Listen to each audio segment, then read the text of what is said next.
그것만 이렇게 주시면 됩니다. 저 수고비로 100원 주시면 좋고, 한 장에. 그래서 2장이면 200원 넣으시고. 인간적으로 이렇게 부탁합니다. 1,000원 주면 더 좋고, 10,000원 주면 더 좋고, 인간적으로. 그래 저도 이제 이렇게 열심히 할 수 있고. 자, 그 다음에 이제, 석가래 팔상성도라고 돼 있죠?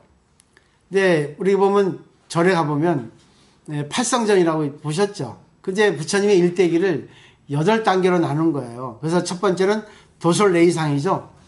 부처님께서 천상세계 도솔천에서 오실 때, 인간 세계를 선택한 거죠. 인도의 석가족의 정반왕 아버지, 마 부인 어머니. 근데 이거를 볼 때 부처님이 자기 부모를 자기 나라를 선택했다는 거예요. 그러니까 부모가 선택한 게 아니라 자식이 부모를 선택한 거예요. 이거 중요한 얘기입니다. 그렇기 때문에 잘 보세요. 남자의 정제는 3억, 여자의 난자는 460입니다. 확률이 너무 높죠? 자, 선택했어요? 모르죠? 그러니까 부부 관계를 맺어서 수태될 때 그때 뭡니까? 자식이 그 우주의 기운을 받아서 자기 인연을 만나가지고 거기에 혼이 정자난자 합체된 그 순간 수정장이 되는 거예요. 거기 들어가 버리는 겁니다. 그 다음에 어디예요? 비람 광선상이죠. 비람은 룸비니 동산이거든요. 룸비니 동산에 탄생하는 거예요. 그러니까 태어난 것도 그때 인연 따라서 태어나는 겁니다. 인도는 풍습이 친정에 가서 낳는 습관이 있었거든요. 근데 부처님은 역시 우주의 기운이 너무 센지, 자아의 어떤 기질이 너무 센지 탄생했는데, 길가에 탄생했어요. 룸비니 동산에서. 그 마야 부인 어머니가 산기를 일으킬 때 갑자기 무수나무의 가지를 이렇게 딱 잡으려 할 때 오른쪽 옆구리에 탄생을 했다는 설이 있거든요. 근데 많은 또 스님들이, 또 학자들이 재앙절개다 뭐 이렇게 얘기하는데, 참 그건 말도 안 되는 소리고, 인도는 그 사성 계급이 있습니다. 요즘에는 그 말을 갖다가 카스트 제도를 하는데, 결국은 4단계의 어떤 계급이 있어요. 첫 번째는 브라만, 성자 계급. 두 번째는 왕족, 귀족, 크사트리아. 세 번째는 서민, 바이샤. 네 번째는 수드라, 노예 계급. 근데 부처님은 왕족, 귀족 두 번째거든요. 근데 인도의 카스트 제도, 그 사성 계급은 바라만 계급의 사람들은 입으로 태어난다 했어요. 그리고 크샤트리아, 왕족, 귀족 계급의 탄생은 이 가슴 부분. 근데 오른쪽 옆구리라는 것은 결국 뭐 있어요? 작용이거든요. 그러니까 자식은 오른쪽, 부모는 왼쪽이죠. 왼쪽은 오른쪽은 양이죠. 그러니까 왼쪽은 엄마, 오른쪽은 아버지죠. 그렇기 때문에 아버지가 돈 벌어오니까 오른쪽에 있는 거예요. 그래서 왼쪽은 본체죠. 오른쪽은 작용이죠.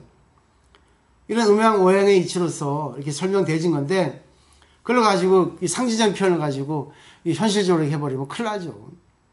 결국은 왕족, 귀족 계급에서 태어났다. 왜? 왕의 아들로 태어났잖아요. 근데 왕의 아들도 석가족은 종속국이거든. 거의 코살라국이라고 대국이 있었어요. 미국 같은, 미국에 속해 있는 나라란 말입니다. 그 때문에 왕이라고 하지만 형식적인 왕이지 세습제도를 이렇게 하는 건 아니에요. 왜? 코살라국에서 임명하는 거죠, 왕을.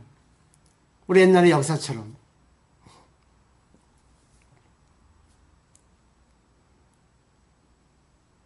참 그래요. 그 다음에 이제 사문유관상이죠. 부처님이 이제 탄생하면서 시간을 지나오죠. 근데 한번 생각해 보세요. 부처님은 위대한 분입니다. 그렇지만 부처님은 불쌍한 사람이에요. 자기가 태어나자마자 엄마가 죽었어요.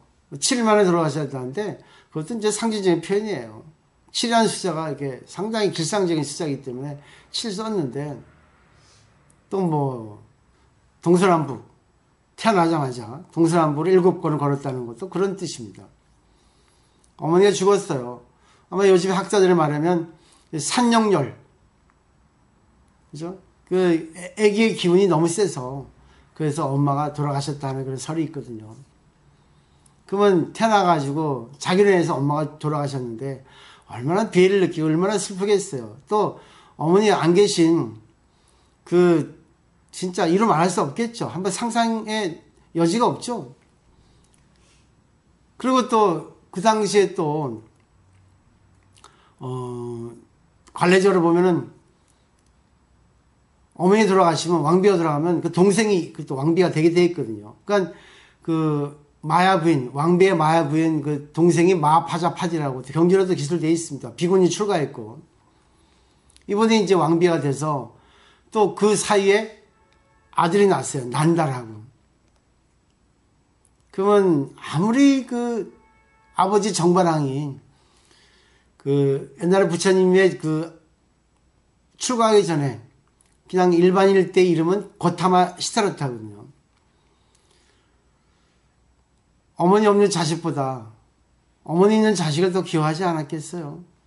그런 것도 한번 미뤄 생각해 보시고, 그리고 그때는 약소국이기 때문에 얼마나 또 적의 침략, 언젠가 망할 수 있는 두려움이 있지 않았겠습니까?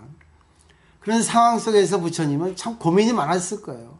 아마 사색가였다고 생각해요. 그리고 상당히 이 성격적으로는 온화하고 약간 소극적인 성격이 아니었나. 공부를 열심히 해서 되게 학자가 됐죠. 그러면서 이제 그 결혼을 했잖아요. 야소드라 공주하고. 근데 야소드라 공주가 되게 센 여자예요.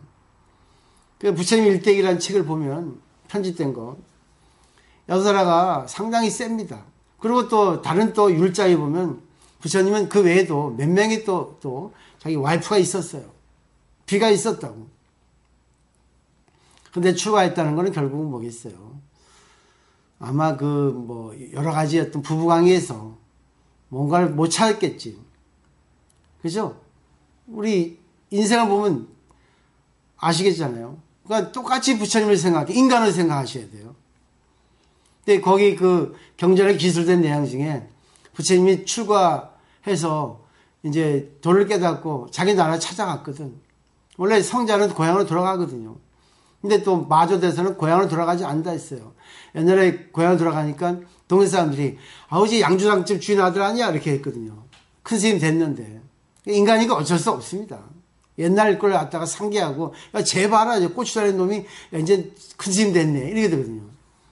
근데 역시 부처님께서는 자기 와이프 방에 들어가지 않았어요. 근데 야소라 그 한 말이 경전에 기술되어 있습니다. 지가 나를 버리고 갔는데 지가 내 앞에서 무릎 꿇기 전에 자기는 안 보겠다고. 그런 말 볼 때 얼마나 센 여자겠어요. 그죠? 근데 그것도 다 사실이 아닙니다. 후대 학자들이 이랬을 것이라 추정을 하는 거지. 예, 아시겠죠? 그러니까 결국 이 모든 것은 인간이 만든 거예요. 이 책이라는 거는 다 믿을 수가 없어요. 그 책을 통해 가지고 자기 거를 만들어야지 진짜 책이지. 또 책이라는 것은 수없이 많아요. 왜? 우리 마음의 세계, 또 식물의 세계, 동물의 세계, 음식의 세계, 또 운동의 세계, 그런 것들 다 글로 된 책이 아니라 그 모든 것들이 그냥 우리가 보면서 그걸 통해서 공부하잖아요. 그럼 책 아니야, 그게? 어떻게 생각하세요? 자, 그러고 나서 이제 비애를 느껴가지고 나름대로 사색을 많이 해서 회의를 느껴서 사문유강, 동남서북이에요. 해가 동쪽에 떠서 남쪽으로 서쪽으로 북쪽으로 기울죠.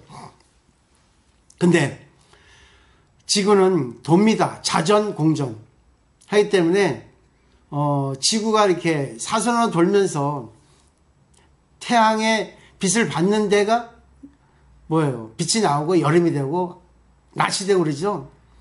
동쪽이 되고 남쪽이 되고 서쪽이 되고 북쪽이 되죠. 그러니까 결국은 이게 지구가 돌면서 태양이 보이는 건데 우리는 어떻게 표현합니까? 해가 뜬다, 해가 진다. 왜?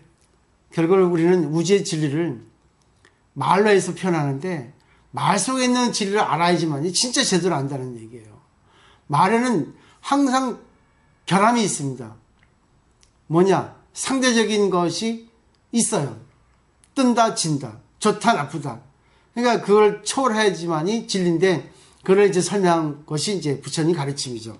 그래서 이제 사문유관상에서 생로병사를 보고 출가했다는 게 나오고, 그다음에 이제 유성출가상은 성을 넘어서 출가했던 내용이고, 설산수호상은 이제 6년 동안 고행을 했다는 얘기죠.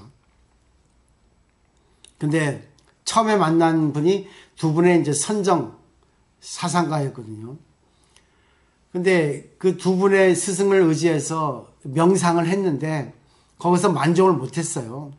그 명상으로 해서 깨달음은 얻지 못한다는 거예요. 명상이 중요한 건 중요한데 그것 갖고는 안 돼요. 그래서 부처님은 여기서 이제 한 단계 더 나아가려고 고행을 했죠. 왜? 그 당시에 수행자들은 고행을 했거든요. 선정 고행. 고행을 했어요. 그 가장 큰 고행이 단식입니다. 단식하려면 쉽지 않죠. 우리가 제일 가장 큰 욕구가 뭐예요? 성욕, 식욕이야. 그죠? 그 때문에 그거를 초월하기 위해서 단식했고, 그 다음에 이제 그 깊은 산, 그 히말라야 산에서 얼마나 그 외롭고, 얼마나 무섭고, 처참했겠어요. 그런 가운데 이제 깨달음이 열린 건데, 깨달음이 열려서 고행을 중지했습니다. 근데 그 당시에 고행을 중지하면 타락갑니다. 죽을 때까지 고행을 해서 죽어야지만이 그 성자예요. 근데 그건 극단이죠. 근데 고행을 중지했다는 것은 결국 부처님께서 중도라는 깨달음이 열린 거예요. 출가하기 전에는 최고의 부르주아, 최고의 활락을 누렸고, 출가해서는 최고의 고행, 최고의 프로박테리아, 아주 처참한 삶을 살았단 말입니다. 수행을 했단 말이죠. 거기서 고행을 중지했다는 것은 중도구나. 모든 것은 중도는 결국 뭐겠어요?